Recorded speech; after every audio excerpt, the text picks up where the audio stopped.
Thanks for taking the time out of your evenings. We're very fortunate to have Basel from Oracle RMS with us. Basel is an insurance broker. He spent over a decade in the industry, and he's going to be talking about navigating home insurance essentials. So I'll watch the door. If there's any comments or anything like that, I'll kind of man that. And Basel, if you want to take it away, the floor is yours. So thank you so much for having me on, Alex and Carmelo. It's been a pleasure working with you guys the last few months, and now to be on your webinar and speaking to your group of followers. It's really nice. So I hope to do more of these, and it's a pleasure to be on. So, being in the insurance industry for the last 10 years, you've seen the good, the bad, and the ugly, if you will. So I'm kind of here to share my experience and kind of give my tips to how to navigate your own insurance policies and your own insurance experience. So let's kind of kick it off. The question I have for everybody that's on is basically, what would you do? What would happen to you if you did not have home insurance? So let's just get right into it. You're paying for your mortgage. You're going to work every single day. You maybe have a family to provide for, and God forbid, nobody's home. The home burns down to the ground. Like, what is your very next moves after you've spoken to emergency responders, made sure everybody's safe, the fire is out? What is your very next step if you didn't have insurance? It sounds like a nightmare, right? It sounds like I don't know who I'm going to stay with. How am I going to rebuild my house? How am I going to continue to pay for this? That your mortgage payments won't stop. You'll still have to pay for those. So it sounds like a nightmare. So, why is insurance necessary? It's a no-brainer. It's to protect your investment. It's to protect for what you work for every single day, right? You go in, day out to pay for this mortgage, and least you'd want to do is protect it, right? So home insurance has kind of multiple benefits, but I'll say the top 5 would be, number 1 is to protect the actual dwelling. So most common claims would be fire and water damages. So you'd want to make sure that you and your broker or you and your agent have evaluated your policy to make sure you have the proper coverages for your structure. You can insure for everything, okay? So there are exclusions. There's no, I'm covered for everything, no problem. But for whatever is available in the marketplace, I would purchase the most enhanced home insurance policy that's going to protect you for, like I said, the most common fire and water damage claims. So personal belonging coverage, right? So there's content inside the house, right? The home burns down, God forbid, there's things inside, like you own furniture, you own clothing, you have computers, TVs. You need all these things back. You need to recuperate and repurchase these things, and you can't be out of pocket for these expenses. So insurance policy would respond and not only pay to rebuild the structure, but also whatever was inside. I have a question, Basel. Yeah, of course. Okay with you. So I know that, when I get a quote for insurance, they ask me, what is the cost to rebuild this dwelling? Right. So as a consumer, how do I know that? Yeah, exactly. It's a tough question. So as a consumer, you can't be determining these values. There's 2 answers to this, right? One is we internally have a software that we use based on certain underwriting information, like how many bedrooms, is the basement finished, when was the roof updated. Based on these criteria, it'll determine a value of the home on today's rebuild cost. And again, I'm going to speak that insurance is for rebuild cost, not market value. So if you bought your home for $1 million, you don't insure it for $1 million. The rebuild value of the home is very different, because the land is you already the land doesn't go anywhere. You can't burn down land, right? You don't rebuild land. So you're just looking for construction value on the home because you already technically own the land.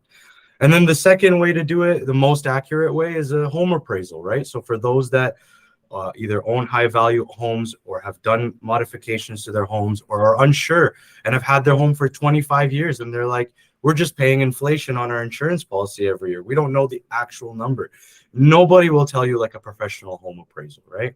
So that's the answer to that. Is that the same type of home appraisal that I would get if I'm like let's say the mortgage lender would be asking for? So a mortgage lender may ask for a home inspection, But if they are asking for a mortgage appraiser, they also might be looking at market value, right? So no, it is a construction value appraisal based on rebuild costs, based on construction and condition of the home. That's how you determine the value of the rebuild for insurance, not market value. So home could be on Yonge and Lawrence. It could be a piece of, dump home, but the market value will be insane, right? Whereas in your, if you have a cottage that's sitting on the water in Keswick, right? The market value and the rebuild value, just completely different values, right? So, moving on here, like in a home insurance policy, in your typical property policy, you'll have liability insurance. So liability insurance is if you're personally sued. So I own a home. I forgot to salt my driveway. Someone comes, the mailman comes, slips, falls, and gets injured. They're going to sue the homeowner because I was negligent. I didn't salt my driveway, okay? I made the mistake. I could have had something. I could have had an emergency or an appointment to get to, right? So if they present me with a lawsuit, I present that to my home insurance carrier and they'll defend me, right? So it's very important. People think that it's just buying fire insurance. You get a lot more in your home insurance policy than just home protection. You also get legal defense. Literally, it's a lawyer on retainer for personal liability claims, right? Usually the standard policy limits are 2 million. I've seen them go as low as 1, but nobody's suing for under $1 million these days, right? Yeah. Temporary living expense, also a very important coverage that doesn't get talked about enough. So again, go back to that same scenario. Your home is burnt down. What do you do? Where are you going to stay? Well, home insurance will not only pay for your home to be rebuilt, they'll put you up in a hotel or Airbnb.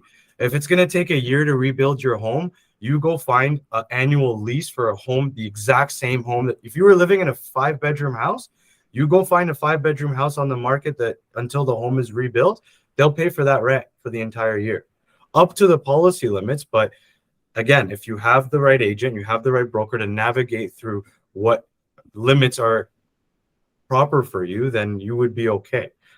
And then the last one is mortgage requirements, right? You can't proceed with a mortgage without not having home insurance. Some won't maybe ask you for a binder, but again, the mortgage company will have insurable interest in the home. So whether you shouldn't be buying home insurance because the mortgage company has asked you to, but it's important to have the right home insurance policy because you're not the only party that has insurable interest in the home. There's a mortgage company that also has stake in your home. So if your insurance is not up to par, then they could come after you for any out of pocket expenses that the mortgrage company faces, right? The lender faces. Exactly. So we have a question here from Carmelo. Sorry, Carmelo, go ahead. Yeah. So Basel, again, I do mortgages, and I agree with you. Like if you own a property and you have a mortgage, almost every mortgage company requires you to have home insurance. So if the house burns down, they know their investment in that home is protected. So it is a requirement if you're looking at getting a property and owning a mortgage. And same thing, even if you live in a condo, the bank may still require they have content insurance for the items inside your house in case there's a fire inside your condo or there's a flooding or something like that. So it is an important thing to have when owning real estate. Exactly. And then on your end, you're told, okay, tell your clients they need to have insurance. The client goes and they just purchases insurance to satisfy the mortgage. Well, there's certain clause. For example, there's co-insurance penalty on some property policies. This is more on the commercial side, but co-insurance means that if you don't insure up to, for example, 90% of the actual value, you'll be penalized. So some people will purposely underinsure to save $1 or $2, right? But you're not going to get your full policy limits. If you, let's say the property is worth $1 million in rebuild value. And let's say you only insure for 500,000 because you want to be smart and you say, oh, I'll just save money. Well, if there's a total loss, you're not getting a $500,000 check. Insurance companies are smart also. They'll say, oh, you purposely underinsured? No problem. We'll penalize you and here's 50 grand. Good luck, right? Wow. So, I mean, it's not extreme as that, but depending on how far you underinsure is how hefty the penalty will be, right? So, again, we're not just buying insurance because my mortgage agent told me to. We're buying it because we need it. And we want to buy the right insurance to satisfy myself and the mortgage and the lender. It's your future. It's like people put their lives into this, right? It's essentially just peace of mind too, right? Like it's like, you know, having that at the back of your head, like I don't have proper coverage, or, you know, I don't, like, it's like you're just like waiting for something to happen. Like it's great to just have that peace of mind. Like you know, you get the right policy, you pay, you don't think about it. Like, you know, like I had an insurance claim. Like I purchased a property, and then I had, you know, I had a tenant that moved into that property. My residential sewer line collapses. So that's the part of the line that connects basically your water in the house to the municipal lines. You know, I didn't know what the issue was. A tenant reaches out to me. They say, okay, the water's pooling in the sink. I don't know. I call a plumber. They snake. They realize that it's all collapsed there. You know, I had to get the city to come in and basically rebuild that. And then like my insurance ended up covering it. It was beautiful. I wasn't even expecting it. It was just like such a great, you know. Oh, I'm happy I had a good experience. Yeah, it was just such a great experience. And like, you know, it's so anyways, sorry, enough about. No. Hey, look, there's people that'll go on and say, oh, I've never had a claim for the last 20 years. I'm never going to have a claim. I hope you never have a claim. I hope people never have to go through that. But for the one, like, I personally know one of my really good friends, his family home burnt down to the ground. Okay. They all were luckily able to get out. They were all home. It started in the garage, a faulty wire in the light bulb that started a fire in the garage, and the car caught on fire. They couldn't put it out. They had to evacuate the home. It burned down to the ground. If it wasn't for insurance, I honestly don't know. I can't give you the certain examples of where they'd be. The insurance company rebuilt their home. They rebuilt their home the way they wanted to. They said, okay, we're rebuilding. We're going to put in a little extra ourselves and get a little bit of an upgrade. Nice. Boom. They were able to do that. The insurance company paid for it took a year and a half. This was in the middle of the pandemic while permits were being very slow to get done. So while these delays were happening, they still needed a place to live. The insurance company paid for their rent. So I wouldn't say it's life-changing. It could be life-saving, 100%. Yes. Sorry, digress in my presentation. So there's different types of home insurance, right? And this is the other thing people don't understand. My home's insured. It's insured. My home's insured. Okay. What's the occupancy in the home, right? So if it's owner occupied, then it needs to be on a traditional home insurance policy. If you're a landlord and you're renting this out to an annual long-term tenant where you have an annual lease in place, you need a specific policy for that. It's a separate policy. It's not the same as I have home insurance. I'm going to move out, sign a lease, and I don't let my insurance company or my broker know. Because God forbid, there's a claim that happens. They find out there's a tenant living in the house and you didn't tell them, they will not pay the claim. They will not pay the claim because they're under the impression that you live in the house. They underwrote it for you living in the house.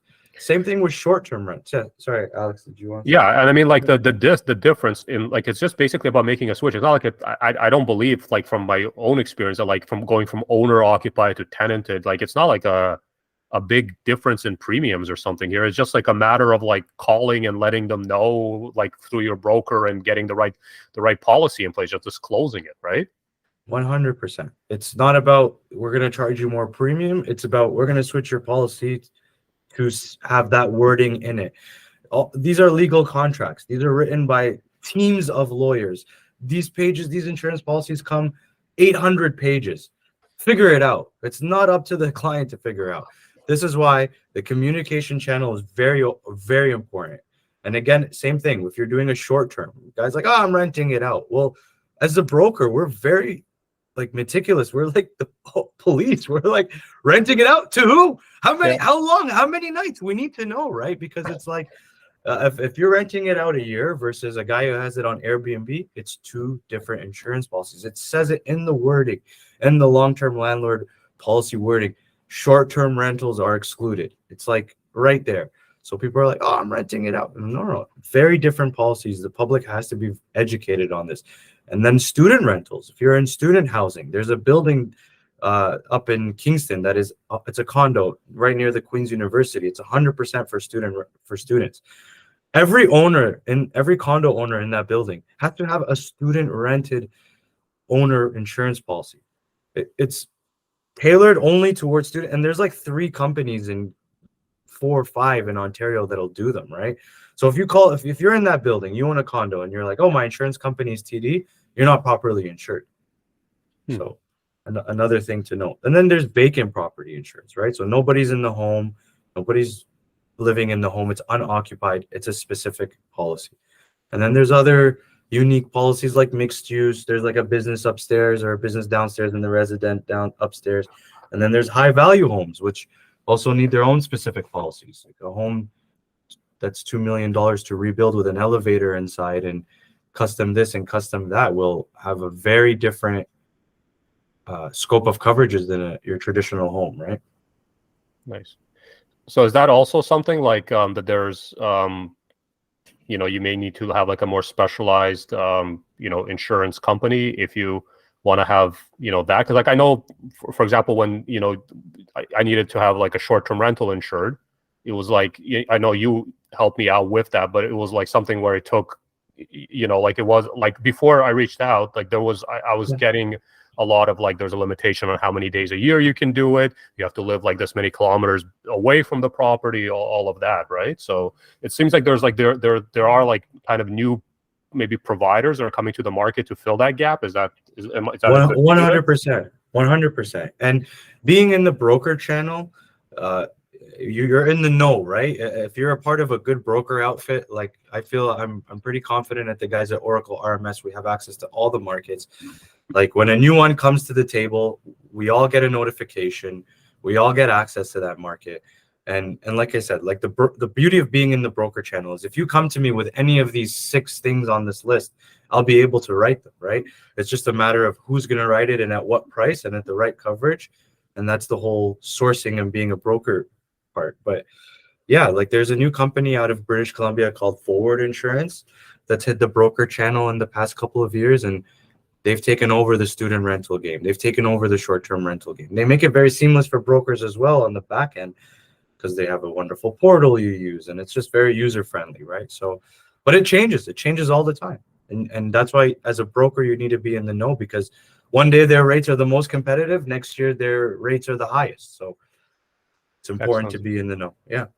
Excellent. And do you have access to all, like basically like how is that, like do you have access to all the different insurance companies? Or I can confidently say that I haven't come across one market where Oracle doesn't have. Okay. But every brokerage will have different quantities of markets. It's just a matter of volume, how much volume a brokerage is producing. And Oracle, I think, has hit the 300 million premium mark. So they're fulfilling all their volume commitments to the insurance companies. Nice. Thanks. Yeah. Okay. So, what do you expect in a claim situation, right? Like, how does this usually go? This is all good education, but in real life terms, right? So, look, my advice to the public is get a good broker, get a good agent. Doesn't have to be me. It could be your cousin who's a good broker and has been in the game for 10 years and is knowledgeable, blah, blah, blah. If you trust them, if you feel like they're passionate and knowledgeable, you won't have a better insurance experience than somebody in your corner who is in insurance, right? They're going to know how to navigate your policy. They're going to know, okay, in a claim situation, don't call 1-800, your call is being recorded for quality assurance and training purposes. Call your broker. Talk to him about it. Hey, this is what happened. What should I do? It's leaking. It's 3 a.m. Let's get an emergency response out there right away. Let's get the floor dry. Let's stop the leak. Like, let's respond like we don't have insurance. So I work as a team with my clients. I don't work with the insurance companies. I work for the client. So to have the best insurance and claim experience, have a good broker that's going to navigate you through that world. And that's why I say how important the broker channel is. And then again, a good broker will help you get the right discounts. So if you're retired, you get a discount. If you have a home alarm system, you get a discount. If you have an automatic water shutoff, you get a discount.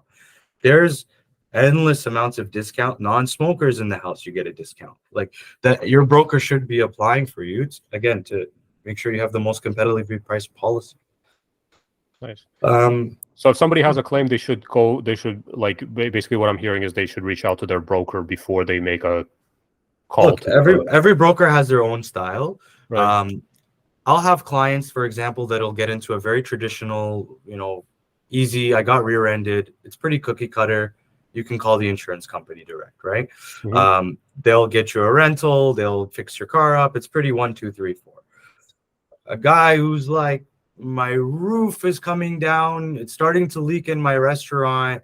I don't know where the water is coming from. It's like, okay, let's not call the insurance company and start alarming them and opening up a can of worms before we know what's going on. Why is the roof leaking? Have you not maintained it for the last 20 years? Okay, they're not going to cover the claim. They're going to come here and have a open and close claim in 5 minutes. This is not a warranty, right? Insurance is not a wear and tear policy. Insurance is for accidents and for unforeseen events, right? So if you're counting on insurance to be like, oh, well, I didn't, I left my tap on all night, and I left them to Mexico and I came back. Insurance may or may not give you a hard time for that, right? So calling your broker, filtering through that, what exactly happened? How long were you away for? Why did you leave the things on? And just having that filter before we call the insurance company is in the client's benefit, right? Yes. Definitely. So look, I have some claim examples that are really funny, right? There's all sorts of crazy claims, right? And is it like the person suing McDonald's because the coffee was too hot? That's one, but not one that's crossed my books. I have some other funny ones, but look, as a client, as an insurance policy holder, a big piece of advice for you is, in this day and age, is to document everything. Okay, have cameras, document, which leads me to my first claim example. So there was a lady. This is a claim example from an insurance company that's came in and presented this to our office, real life. Okay. She was walking her dog. Okay. And her dog and her were on another neighbor's lawn. Okay. And the dog pooed on the other neighbor's lawn. The lady went to pick up the poo. She slipped and fell. She broke her wrist. Doesn't she sue the owner of that house for not maintaining the property? Okay. So that's hilarious. Like, people think like, oh, I have home insurance. Man, people out there, it's not just for things that'll never happen to you. It's for those people that are looking for a quick buck. They're on their last dollar. Their buddy is diamond and diamond. It's just a phone call away for them. So, look, the insurance company will come to the table. They'll defend you, but unfortunately, you'll have a claim on your record. The way to really deter against this is cameras, right? Make sure you have cameras facing all outside entry points of your home. Make sure that you're documenting all this.